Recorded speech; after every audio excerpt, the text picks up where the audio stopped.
Audio Jungle.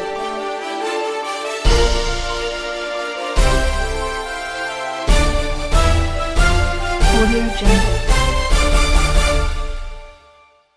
पत्रकार भाइयों का मैं आज स्वागत करता हूं पहुंचने पर, और मैं आपको थोड़ा सा अपने साथी जो बैठे हैं उनके बारे में जानकारी दूंगा। ये हमारे अमन गोयल जी हैं, जो व्यापार प्रकोष्ठ के हमारे जोन के ये संयोजक हैं। तेजवंत बिंजू जी हमारे ज़िले के जो हमारा आप व्यापारी संगठन है उसके जिलाध्यक्ष हैं। आप हमारे संतोष भाई हैं, इनकी अभी हमें आज विशेष घोषणा करनी है, इसलिए मैं अभी पद घोषणा करने से पहले नहीं बता पाऊँगा। ये हमारे हरिंदर भाटी जी हैं, जो हमारे जोन के कोषाध्यक्ष हैं। हमारे लोकेश जी ये बल्लभगढ़ से, ये हमारे विधानसभा के अपने संयोजक हैं। हमारे ये सुमित जैन जी, ये हमारे फरीदाबाद ओल्ड के ये विधानसभा के संयोजक हैं। श्री हमारे राजन गुप्ता जी ये कोषाध्यक्ष हैं जिला टीम के जिले। हाँ, बाकी हमारे जितने भी साथी हैं सारे, कोई यूथ का और ये सारे हमारे। तो सबसे पहले आप लोगों का स्वागत। और विशेष बात में ये कहने आए हैं कि इस टाइम हमारा कुनबा दिन पे दिन बढ़ता जा रहा है, और हमारी पार्टी ने फैसला किया है कि हर चुनाव, चाहे वो विधानसभा हो, चाहे वो जिला परिषद का हो, चाहे वो अपना ब्लॉक परिषद का हो, जितने भी नगर निगम, नगर पार्षद परिषद और तुम्हारे जितने भी चुनाव हैं आगे आने वाले, सभी चुनाव हम अपने चुनाव चिन्ह झाड़ू के निशान पर चुनाव लड़ेंगे। और उनका दिन रात हम चाल, जितने भी वार्ड हैं हर एक वार्ड से हमारे उम्मीदवार तैयार हो गए हैं, और कई वार्डों में तो कई हमारे अपने जो पार्षद के उम्मीदवार के लिए तैयार हुए।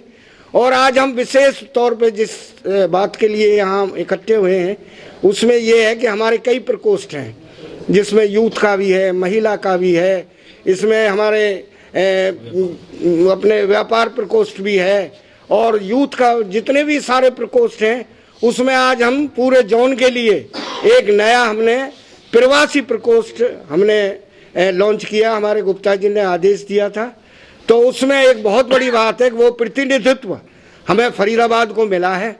और उसमें जो हमारे संतोष यादव जी हैं, जो आपके सामने, इनको गुप्ता जी के आदेश से इनको जो हमारा प्रकोष्ठ है प्रवासी प्रकोष्ठ, उसके पूरे जोन का इनको हम वो संयोजक हम नियुक्त करते हैं। इसी हम घूमना करने के लिए आए, और ये विशेष बात है। बाकी तो आपके सामने हम रोज ही कहते हैं कि भाई किस तरह ये सरकार पूरी तरह बिल्कुल विफल रही है। महंगाई को लो, बेरोजगारी को लो, कानून व्यवस्था में लो, हर तरफ से, चारों तरफ से फोइल है। और लोग एक एक दिन करके, मैं सच मायने में मैं बताऊं तो एक एक दिन काट रही है किस तरह ये इनका राज जाए। और यहाँ दिल्ली का मॉडल हरियाणा में भी आए, इसी का इंतजार है। और मैं उम्मीद करूंगा कि आप लोगों का भी हमें सहयोग मिलेगा। तो मैं सबसे पहले आज मैं इनको घोषित करते हुए माला दे वही मैं अपनी तरफ से इनको माला लॉन्च कब हुआ है? प्रकोष्ठ आज ही हो रहा है जी, जब जोन का आज बन रहा है तो लॉन्च हुआ है जी। आज पदाधिकारी बना दिया जोन का। आओ जा यार,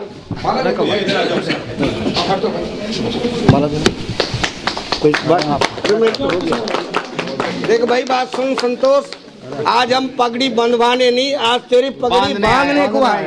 अच्छा। तो मैं प्रधान से अपने अमन भाई या अपने कोषाध्यक्ष महोदय से प्रार्थना करूंगा कि इनको एक पगड़ी बांध के, इनको आज पगड़ी बांधने आए इनके। लाओ जी पगड़ी दो। हाँ पगड़ी दो। पगड़ी किस लिए बांध रहे हो कि दोबारा भागे था? ये पार्टी से निकाल दिए थे, दोबारा कैसे ले लिए? किसने निकाल दिए थे? आपके जिलाध्यक्ष ने नहीं, जी क्यों नहीं आए यहाँ? गुप्ता जी निष्कासित किया था। सब चीज का एक भाई जवाब दूंगा। जब आदमी का कुनबा बनता है ना, एक दूसरे के साथ थोड़ी सी ऐसी भावना भी हो जाती है, तो उसको हम पार्टी में ना ले जाके, व्यक्तिगत कोई बात है तो उसको पार्टी से किसने किया था जी? आपके जिलाध्यक्ष ने करा था। नहीं, अगर निष्कासित किया होता तो आज इतने बड़े पद पे आप 6 जिले और 23 विधानसभाओं के अध्यक्ष को बनते। बहुत अच्छा।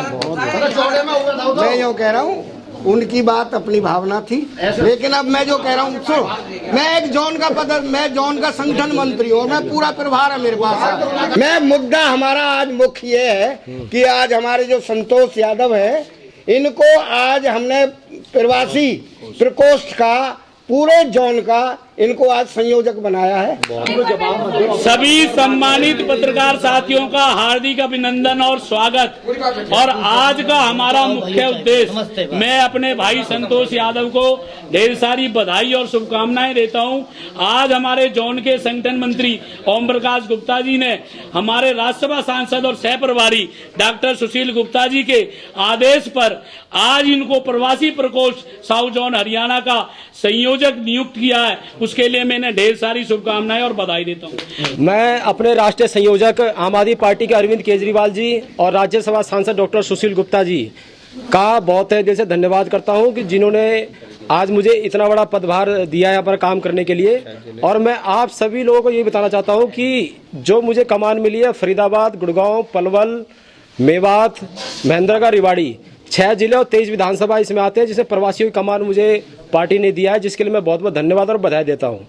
और कई साथी हमसे ये पूछ रहे थे कि भाई प्रवासी कौन है, पूर्वांचल भी है हमारे में और भी है, लेकिन प्रवासी वो है जो अन्य राज्यों से आके, चाहे वो पूर्वांचल के लोग हों, उत्तर प्रदेश के लोग हों, बिहार के लोग हों, पंजाब के लोग हों, राजस्थान, उत्तराखंड, हिमाचली, अन्य राज्यों से जो लोग आकर यहाँ फरीदाबाद में रह रहे हैं, अन्य राज्य में रहते हैं, वो लोग प्रवासी हैं। उन प्रवासियों की जो कमान मुझे सौंपी है, आज तक जो हमारी भाजपा और कांग्रेस जो पार्टियां रही, वहाँ प्रवासियों को सम्मान नहीं मिला, लेकिन आम आदमी पार्टी एक ऐसी पार्टी है जहां पर आपने सुना होगा कि जिस दिन ये घोषणा की थी या मतभेद हुआ था कि भाई धर्मवीर भड़ाना जी ने पार्टी से निकाल दिया, उस दिन से लेकर आज तक मैं NIT 86 विधानसभा का अध्यक्ष था, कोई नया अध्यक्ष नहीं बना। और पार्टी ने मुझसे पूछा और मैंने कहा जी मुझे प्रवासियों को कमान दो। पार्टी ने मेरी बात मानी है और उन्होंने मुझे 6 जिला 23 विधानसभा की जिम्मेदारी दी। ये एक पार्टी ऐसी पार्टी है जहां पर सर्व समाज का पूरा सम्मान होता है, प्रवासियों का सम्मान होता है, और दिल्ली इसका जीता जाता सबूत है, जहां पर 25 से ज़्यादा पार्षद जो विधायक हैं वो प्रवासी हैं। भाजपा के अंदर, कांग्रेस के अंदर यहाँ पर पूर्वांचल समाज की संख्या सबसे ज़्यादा है। आज तक भाजपा के अंदर और कांग्रेस के अंदर ना तो इन्होंने कोई विधायक बनाया, ना कोई मंत्री बनाया, ना ही नगर निगम चेयरमैन या कमेटी में किसी को डाला। ये केवल प्रवासियों को झंडा, डंडा और दरी उठाने के लिए यूज करती है भाजपा और कांग्रेस। आम आदमी पार्टी एक ऐसी पार्टी है जो प्रवासियों का सम्मान करती है। और मैं बड़े मजबूत दावेदारी से ये कहता हूँ कि अगर हम लोगों ने कोई मांग पार्टी के अंदर रखी, वो पार्टी ने हमेशा, चाहे अरविंद केजरीवाल जी हो, सुशील गुप्ता जी हो, चाहे हमारे बगल में बैठे हुए हमारे संगठन मंत्री ओम प्रकाश गुप्ता जी, जिनका हमेशा आशीर्वाद रहता है, हमारी हर बात को माना है अब तक। मुझे 25 जनवरी को मेरा जन्मदिन था। उस दिन हमारे जो राष्ट्रीय संयोजक अरविंद केजरीवाल जी और हमारे राज्यसभा सांसद डॉक्टर सुशील गुप्ता जी ने मुझे जन्मदिन का तोहफा देते हुए फरीदाबाद, गुड़गांव, पलवल, महेंद्रगढ़, रेवाड़ी, 6 जिले और 23 विधानसभा की जिम्मेदारी मुझे सौंपी।